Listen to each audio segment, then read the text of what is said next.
We judge people by what they choose, what they eat, buy, watch, even who they vote for. But our snap inferences often miss a crucial detail: how many options they had to choose from. A 2025 paper by Chicago Booth's Beidi and her co-authors shows that observers routinely overlook the size of the menu behind a choice, skewing how we read other people's preferences. So this project started from something that we probably all do in everyday life. We all make guesses about what other people like based on the choices they make. Right? For example, if I see that you ordered salad for lunch today, I might assume you must really like salad. Or if we know that someone voted for a certain candidate, we might think that it said something deep about what they value. But past research in psychology and consumer behaviors suggests that people tend to overinterpret others' choices, meaning that we tend to read more into others' choices than we probably should.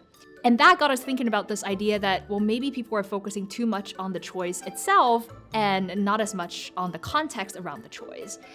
And one of the most obvious but probably easily overlooked aspects of a choice context is just how many options someone had to begin with, right? And that's what we refer to as choice set size. Choice set size is simply how many options someone had. Picture an ice cream shop. With 10 flavors, you're more likely to find something you truly love than with just 2. So when someone walks out with chocolate, the meaning of that choice, the inference that you can draw, depends on the size of the menu. If that person picked chocolate out of 10 different flavors, that probably reflects a pretty strong preference. But if that person picked chocolate out of 2 different flavors, we'll probably derive much less meaning from that. Right? So choice set size basically influences how much a choice can reveal about our preferences.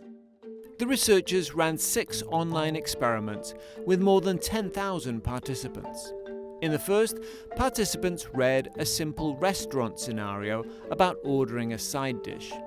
They were randomly assigned to make a choice themselves or to observe someone else's choice, and the choice set size was randomized so the menu offered either 2 or 6 side dishes. After the choice, participants either rated how much they liked their own pick or predicted how much the other person would like theirs. This core design served as the template for the remaining studies. And the basic finding is that when people choose for themselves, having more options matters, right? If you get to pick from 6 different options rather than 2 different options, it's just more likely that you will get something that you like a lot. And people report exactly that.